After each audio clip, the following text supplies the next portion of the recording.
they're to my complete they're surprise, not and that bad. I mean, of you were there and you individuals. saw what happened. Maybe He, everybody makes a now at this certain. point, he Everybody's knows allowed where to the make message mistakes came. His in life, some tonality was bigger than different. others. Even his body language was different Right? when we got back. We all from make lunch. mistakes at a different And, degree, one point or another. you But he learned something over Some of us lunch. are lucky and it well, makes something all of us. happened during that lunch period. Something That's on all. lunch break. You know, a light bulb came on. Let's Hello? say.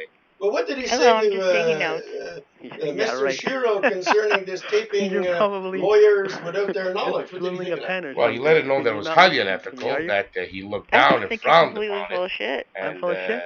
I think And, you're you couldn't completely believe that bullshit. Franco Okay, listen, Shiro, being a former But- prosecutor himself, You know, and, if you have some that he actual had went facts and at recorded hand, a colleague. that's a different story. So He yeah, but if asked I him don't a get few them, you're the one questions, who can give me the facts. and Nobody Shiro else. stumbled that's along why I'm with saying the go talk to answers, Eve. He's the best stating source. that, well, And he's Maggie right asked there me to in make Montreal, this and recording, you don't have to but I spend didn't money to record come his down call. here. I Okay, but recorded will Eve give me someone documents else's I call, can a read? former I don't client, need who a didn't even presentation. ask me to make I it. like to read. You know, And, when I went to yeah, university, That's getting stupid. I didn't It was go to getting my quite classes. stupid I'd read because, my I mean, the books judge and asked write me, my well, do you exams. record your calls? So No, I'm well, I not only the type of recorded person 2 who's calls going to in sit my there and life. listen to somebody So talk he's only Well, about recorded maybe 2 we could calls, put together a little but he package records for a you. call for a Let me client that talk never to asked him Eve, to record and the I'll call. get back to you a little And the later call that I this asked week, him to okay? record, Okay, is it going to be a he tried complete to have the package or pretense just that a he little never made I it. don't So, and he tried know. to say, well, what more All would he right? have? And, Okay. I mean, the only thing Okay? that after lunch that All right. Judge I'll Stover get did back to say you.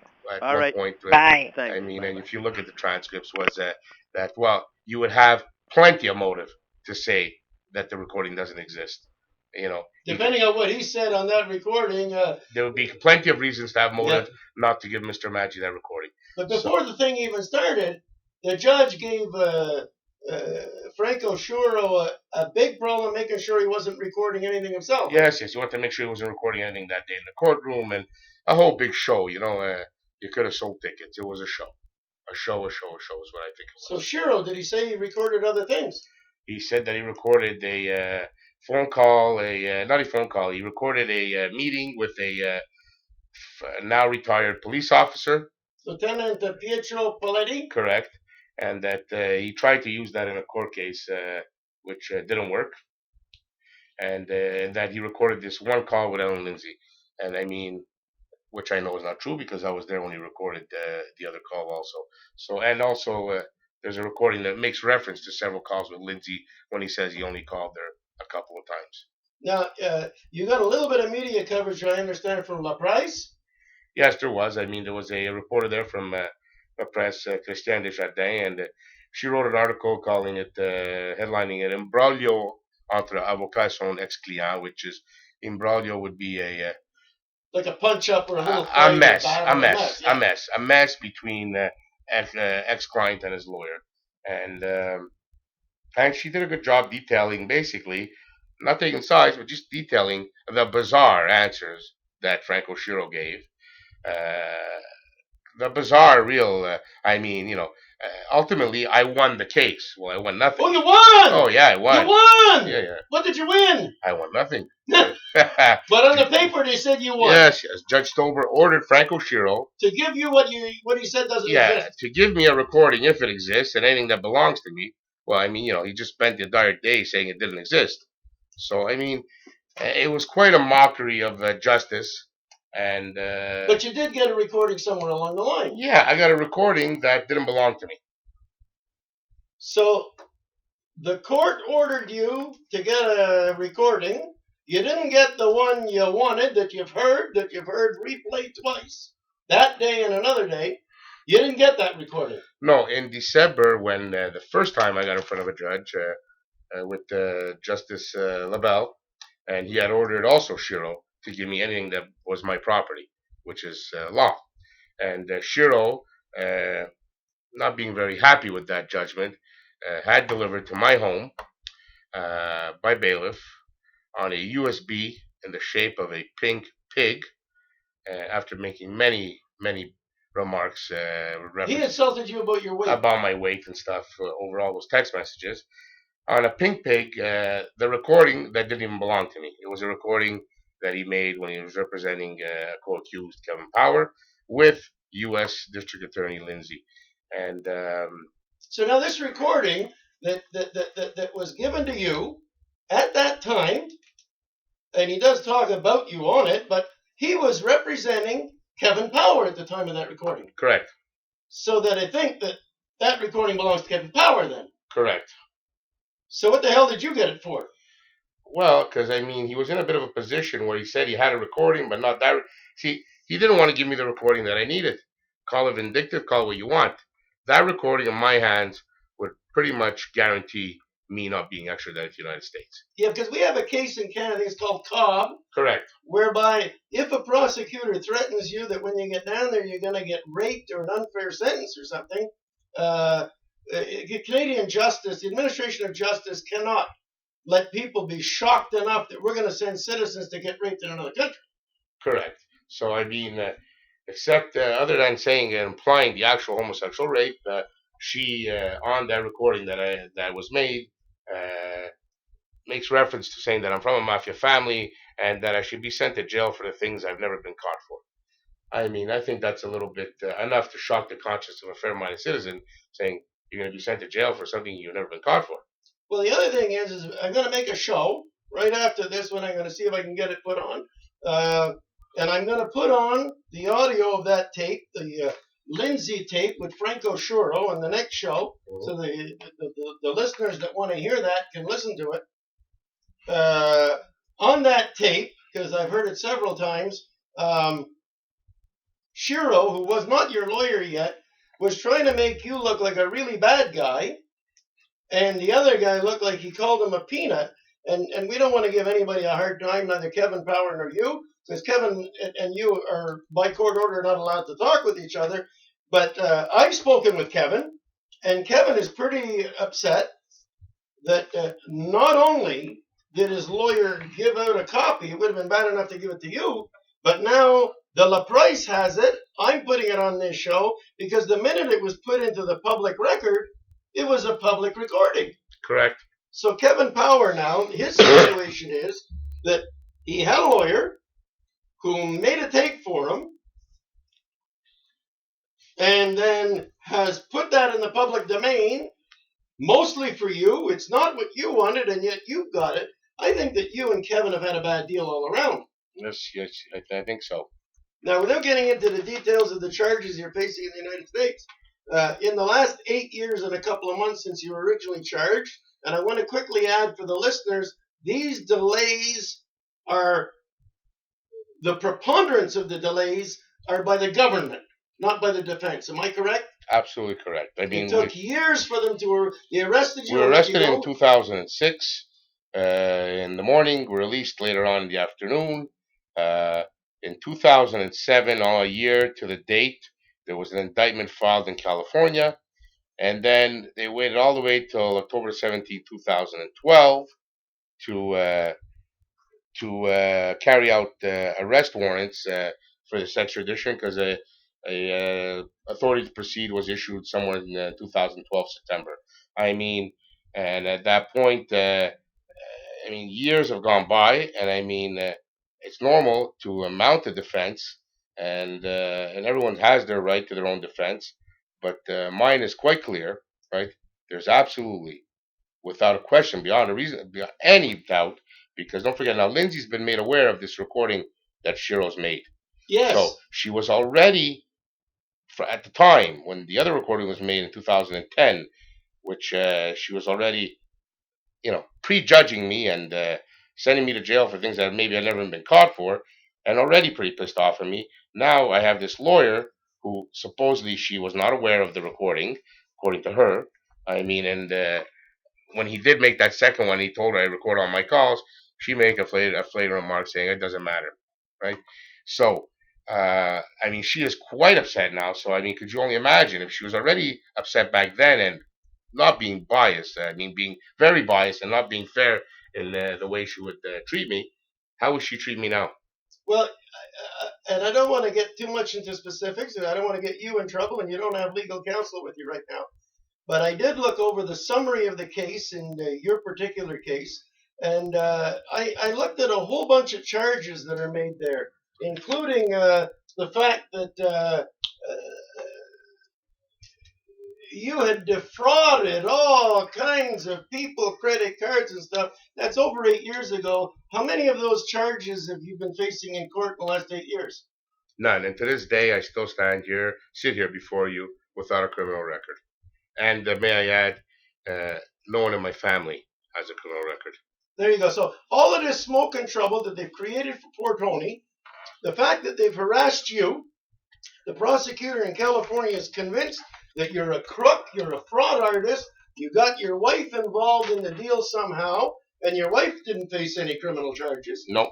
And so the prosecutor, who doesn't know better, all of the evidence is Canadian collected, is my understanding. Canadian search warrants, Canadian wiretaps, They made deals with Canadian rats because several people have now agreed to go state's evidence. Correct, correct. I mean, what happened was there was one large investigation, and in my case, it spawned in two separate charges. So, in the American charge, with the extradition charge, I have no rights as per the Stinchcombe. But because it was one investigation with two charges, one in the Canadian case, that gives me my Stinchcombe right, which allows me access to all the evidence because it's not right for the Canadian government to decide what they think is appropriate for me. Stinchcombe is clear. It's crystal clear. You made it. It's there. It belongs now also to the accused. Simple. Anything that the prosecution gathers, and the terms in law are exculpatory, meaning that it could prove you innocent, they're supposed to give you a copy of everything. Because we know now, Dateline in the United States television, and we've got Fifth Estate here, and Julian Scheer would get off of his phony chair and do an honest story for a change. We're finding out on a regular basis people that have been set up for either murder charges or rape charges, and either DNA or something has exonerated years later. We're very familiar with the fact that the police very often, this cell phone with cameras business is changing things because Rodney King, and I remember they had the riots in Los Angeles over Rodney King, but nowadays we've got video films where police are just brutalizing people. We had the famous Maddox affair in Canada where the provincial police added information trying to go after this family that were accused of importing things through the harbor of Montreal. And the police have been caught many times deliberately breaking law. I'm going to tell you something. I talk about my case with the bomb because I'm waiting for somebody to either do the case. I've been interviewed by Royal Orr on CBC. I've been on French TV several times. They did a couple of shows. The Gazette covered me 13 times. And yet nobody wants to touch the real issue, is that the police committed perjury under oath to get search warrants and wiretaps. Then they committed perjury at my bail hearings so that I would not get bail for all of those times. And the fact of the matter is that the police were the criminals in the deal. And I'm sure, as in your case, we're finding out on a regular basis that so-called informants that benefit can lie like hell. They can set facts up. And might I add, our government likes to have people, whether they're white skinheads or terrorists or something. We create these cells. It's not always because somebody's guilty that they get chased down. But as for your situation now, what is your next level? What's your next level? Well, my next level at this point is, I've made submissions to the Minister of Canada, Minister McVeigh. This is just the process, the way the extradition law has been set up. And I've detailed quite detail, set out and showed the minister, which works through the IAG, the International Assistance Group, and the information has been sent to the minister and the people at the International Assistance Group. Whereas I plead my case and I show them with great detail and evidence that I believe shows that I cannot get a fair trial if I were sent to the United States. And on that very premise alone, I should not be extradited to the United States. I mean, our Constitution, our Charter of Values, I think it's called our Charter, yes, Yeah. Section 6 and 7 of the Charter of Rights. Canadian Charter of Rights, protects me from these very things. And So you think that this prosecutor now, first of all, and it's clear from the evidence, she's been told a whole bunch of things about you that clearly aren't true. It's 8 years later. You haven't been charged for a whole bunch of things that they insinuated. So Yes. she's been told lies about you. Mhm. She's been told how bad it is. She's been told lies about your brother, who still hasn't been charged 8 years and a couple of months later. Correct. And now that the government got in touch with her over this recording, because they wanted to know, and they said that in court. So if she was pissed before, she's got to be pissed more now. oh, for sure. I mean, listen, I'm convinced without a doubt, in the evidence and from what I've heard, I mean, along the lines of, I think it was put in French that, like I said, 5 days I was involved in a 2.5, almost 3 year investigation. And when they were deciding to arrest me or not with the Canadians investigation, it's along the lines of, on devrait l'arrêter, c'est le frère de ton Maggie, ça va nous amener les fruits. That's it. We should arrest Reno because he's Tony's brother, and it could bring us some fruits if we arrest him. Correct. And I mean, I don't know what they thought and what fruit or whatever. I mean, there's no fruit to be given because there's nothing there. And so now they had a problem on their hand. They arrested me when they probably shouldn't have. Or, I mean, it is what it is. I mean, like I said, there was a lot of people that were on, let's say, the gray area of whether they should be arrested or not. And I'm convinced without a doubt that it was because I was Tony's brother that they arrested me. But you're in a very lucky position, I guess. Lucky in a bad situation, because my understanding is that everybody involved in the Canadian case, from John Bellini all the way down, he's the head of the organization who's been extremely well rewarded in California. He said the Canadian operation was totally legal. Yes, and I mean, and John Bellini, in his own very own words. I mean, I saw the taped interview The that they call, KGB the interview? KGB interview that they call. He says Reno played a very small part in the lottery, and he went on to say that he is convinced to this day still that it was a legit operation, our Canadian operation, as I believe it was a legit operation. Now, the problem with the Canadian, of course, operation is there was a fellow by the name of Randy Meserak, who I believe had a court order not to be involved in wiretap, and not to be involved in telemarketing. But other than him, all of the key players were convinced it was a legal operation. Correct. It was a business-to-business legit operation, and So I mean, we're not here for that. The day will come in court where I think I'll be vindicated of that. But because you were charged here, I think that you can consider yourself a lucky guy. You've had a peek at the American situation. Now, we're not going to admit any guilt. We're not going to admit anything about it. We're not touching that. No. But let's, on the basis of principle here, assuming that you would have been sentenced and you would have either pleaded guilty or been convicted for the American affair, let's say, what kind of sentence have you suffered in the last 8 years and 5 months since your arrest? Personally, how's it affected you personally? Well, my life's been a complete disarray. I mean, there was a period of time I couldn't leave the home for, I think, almost 13 or 14 months. I could not leave my house. I mean, I've been blackballed. I've tried to find work. I'm like a pariah in my own backyard. It's caused grief amongst my family. Physical, I can't begin to describe what I used to look like and feel like when I was first arrested till now. It's been hard. I mean, for me, I've been in jail this whole time. So you have served quite the sentence.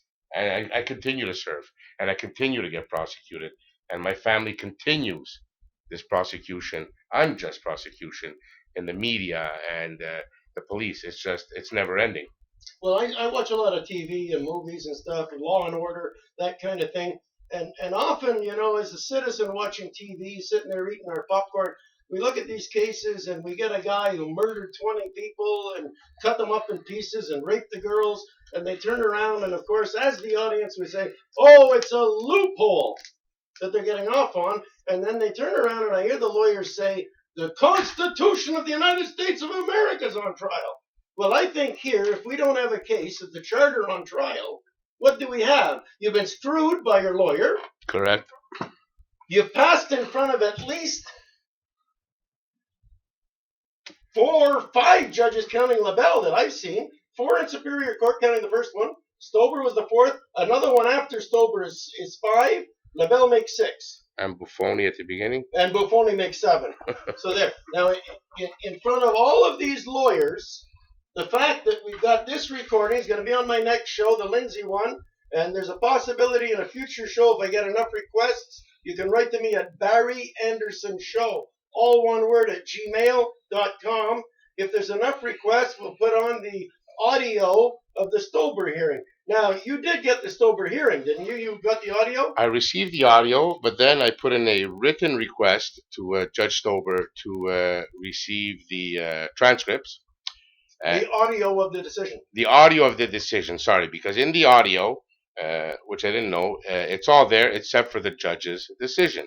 Yeah, because by law, I don't know when they changed it now, for some reason his decision is not...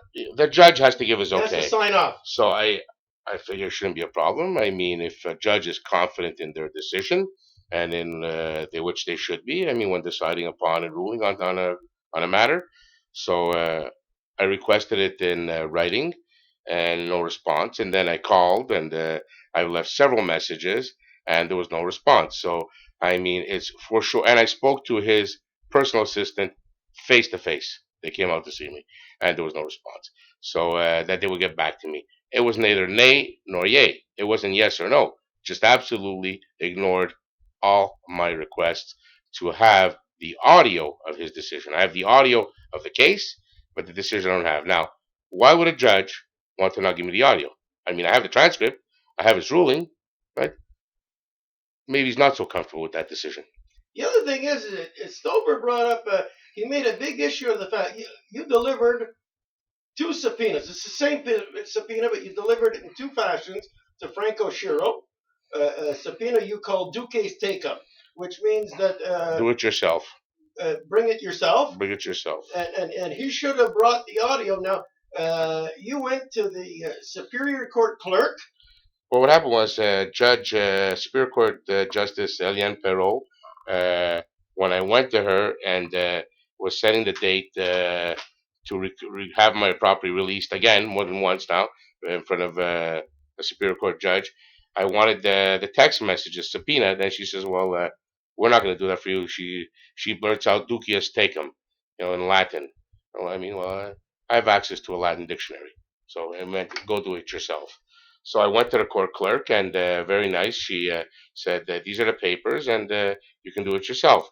I mean, I mistakenly signed on the spot where it says delivered by a bailiff or justice of the peace. She told you to sign it Yes. there. I was there. The only thing that Judge Stober mentioned was that I should have scratched out where it said justice of the peace or bailiff.